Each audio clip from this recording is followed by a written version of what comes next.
Hello students, welcome to CR international school online classes class 7 subject Hindi. और हमारा आज का टॉपिक जो है वो है पार्ट 4 जिसका नाम है वाक्य। आज हम हिंदी ग्रामर का पार्ट 4 पढ़ेंगे, उसका नाम है वाक्य। वाक्य क्या होते हैं बेटा? देखिए, आप सभी जानते हो कि सेंटेंस जो होते हैं यानी कि हिंदी में हम उसको वाक्य बोलते हैं कि वाक्यों के द्वारा ही हम अपने विचारों को दूसरों तक पहुंचाते हैं। अगर वो वाक्य ऐसा है, वाक्य क्या होता है? शब्दों का समूह होता है। अगर हमारा वाक्य में जो शब्द हैं वो आगे पीछे हो जाएं तो जो हमारा सामने वाला जो व्यक्ति है जिसको हम अपने विचार जिसके सामने हम अपने विचार प्रकट कर रहे हैं उसको वो वाक्य समझ में नहीं आएगा तो वो हमारा काम करेगा कैसे? जैसे मैं एक वाक्य बोल रही हूँ, मैं दिल्ली जाऊंगी। ठीक है, आपको समझ में आ गया होगा कि मैम बोल रही हैं कि मैं दिल्ली जाऊंगी। अगर मैं इसी वाक्य को ठीक तरह से ना बोलूं, दिल्ली जाऊंगी मैं दिल्ली, या उल्टा सीधा किसी भी तरह जो इस वाक्य में शब्द आए हैं उनको क्रम के अनुसार सही से अरेंज ना करके बोलूंगी, उनको क्रमानुसार नहीं बोलूंगी, तो आप उस वाक्य को अच्छे से समझ नहीं पाएंगे। समझ में भी आ जाएगा तो बहुत देर में समझ में आएगा कि मैम क्या कहना चाह रही है। तो जो हमारा वाक्य होता है वो उसमें जो शब्द होते हैं उनको हमें सही ढंग से लगाना होता है, तभी हमारा वाक्य जो है सही होता है।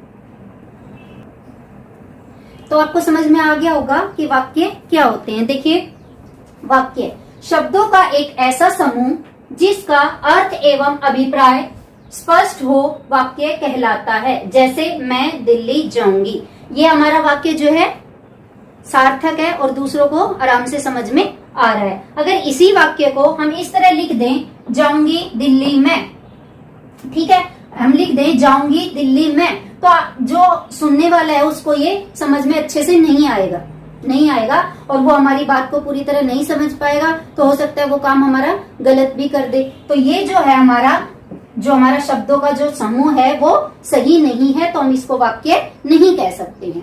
ठीक है, कई बार क्या होता है कि हमारा एक या दो शब्दों में ही हमारी बात स्पष्ट हो जाती है, तो वो उसको हम वाक्य तो पूरी तरह से नहीं कह सकते, लेकिन हमारी बात कई बार जो है एक या दो शब्दों में भी पूरी हो जाती है। मान लो आपको किसी ने कह दिया सुनिए, मैंने जैसे आप अभी क्लास में पढ़ रहे हो तो मैं अगर एक शब्द बोल दूं सुनिए बच्चों, तो आप सभी सुनोगे ना, तो मेरी बात स्पष्ट होगी कि आपको सुनना है। ऐसे ही आइए, तो मैं अगर ऐसे बोल दूं आइए बच्चों, तो आप मेरे साथ आएंगे ना। तो इसी तरह एक शब्द से भी मेरी बात स्पष्ट हो रही है।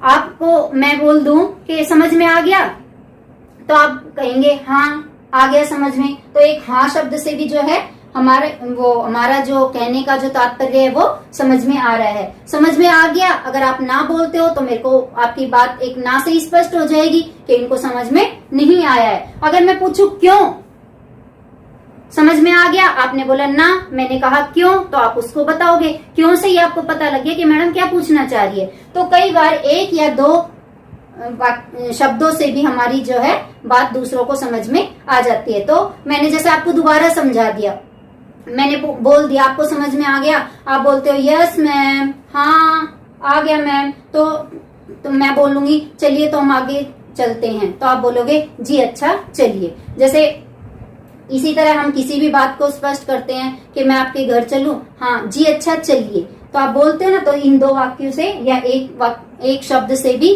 कई बार हमारा जो है वाक्य, हमारी बात जो है स्पष्ट हो जाती है और उसको सुनने वाला हमारे अभिप्राय को समझ जाता है और वो हमारा काम कर देता है। देखिए बेटा, अब हम पढ़ते हैं वाक्य के अंग कि जो हमारा एक वाक्य होता है उस वाक्य को हम दो भागों में बांटते हैं। उन भागों को हम वाक्य के अंग के रूप में मानते हैं। तो उस वाक्य के दो भाग करते हैं, उन भागों को हम क्या नाम देते हैं? उद्देश्य और विधेय। उद्देश्य क्या होता है? जिसके बारे में बात की जाए। देखिए एक सेंटेंस देखिए, राम पढ़ रहा है, या इस वाक्य में किसके बारे में बात कर रहे हैं? राम के बारे में। तो राम यहाँ पर क्या है? उद्देश्य है कि इस वाक्य में राम के बारे में बात कर रहे हैं, तो राम क्या हो गया? हमारा उद्देश्य हो गया। ठीक है, विधेय क्या होता है कि उद्देश्य के बारे में जो कुछ भी कहा जाए। अब यहाँ पर इस वाक्य में राम जो है उद्देश्य है, राम के बारे में क्या कहा है कि वो पढ़ रहा है, तो जो ये हमारा बाकी का जो बच गया पढ़ रहा है, ये हमारा क्या हो गया, विधेय हो गया। कि वाक्य एक ही है, जो हमारा जिसके बारे में बात की जाए वो शब्द हमारा उद्देश्य हो गया, और उस शब्द के बारे में जो कुछ भी बात कही जा रही है वो हमारा बाकी का जो भाग है उस वाक्य का वो हमारा विधेय हो गया। तो यहाँ पर राम उद्देश्य, पढ़ रहा है विधेय। ठीक है बेटा। अब ये देखिए कई बार क्या होता है कि हमारा जो उद्देश्य होता है वो एक शब्द का भी नहीं होता, ज्यादा शब्द का भी हो सकता है। अब दूसरा वाक्य देखिए, रमेश का पुत्र राम होनहार है। यहाँ पर आप ये बताइए किसके बारे में बात की जा रही है, रमेश के बारे में। रमेश होनहार बताया है इस वाक्य में, नहीं ना, राम के बारे में बताया है। तो यहाँ पर क्या हो गया, रमेश का पुत्र राम, यहाँ तक जो है हमारा उद्देश्य होगा, क्योंकि ये तो क्या है कि ये तो एक उसकी आइडेंटिटी दी है कि वो रमेश का पुत्र, ठीक है, तो ये राम के लिए उसकी आइडेंटिटी है, तो ये राम हमारा उद्देश्य है। तो राम से पहले जो आइडेंटिटी आती है, इसकी पहचान आती है, वो भी हमारे उद्देश्य में ही गिनी जाएगी। तो यहाँ राम तक हमारा उद्देश्य हो गया, और राम के बारे में बताया कि वो होनहार है, तो हमारा जो होनहार है वो क्या हो गया, हमारा विधेय हो गया।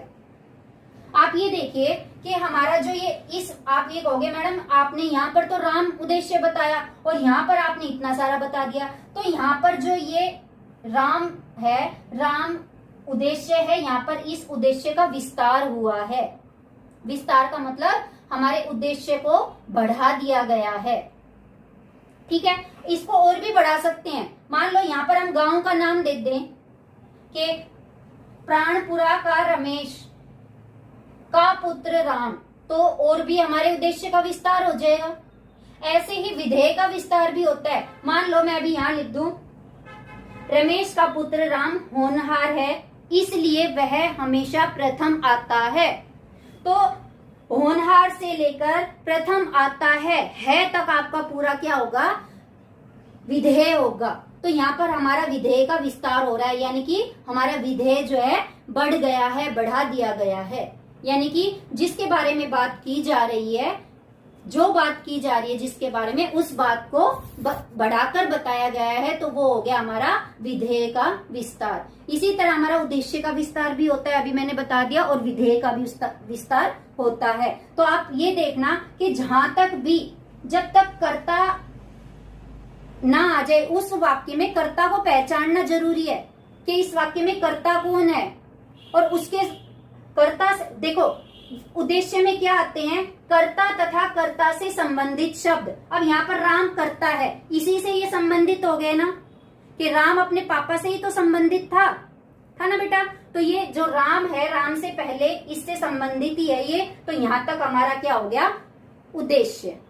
ठीक है, अब आपको ये याद रखना है कि उद्देश्य में क्या क्या चीजें आती है, कर्ता तथा कर्ता से संबंधित शब्द, और विधेय में क्या आगे कि जिस उद्देश्य के बारे में जो भी बात की जाए, चाहे वो एक बात है, चाहे दो बात है, चाहे उसका कारण बता दिया हो, चाहे उसकी विशेषता बता दी हो, जो हमारा उद्देश्य से संबंधित जो भी बात होगी वो सारी किसमें आएंगे, हमारी विधेय में।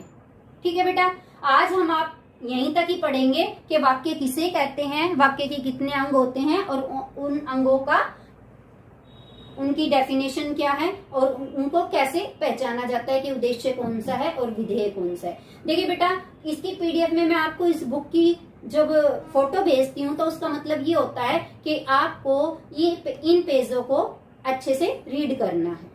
ठीक है बेटा, अगले क्लास में हम पढ़ेंगे वाक्य के भेद पढ़ेंगे। ये वाक्य के अंग थे, ध्यान रखना, वाक्य के अंग और वाक्य के भेद अलग अलग होते हैं। वाक्य के भेद भी दो आधारों पर किए जाते हैं, वो हम अगली कक्षाओं में पढ़ेंगे। तब तक के लिए bye, have a nice day.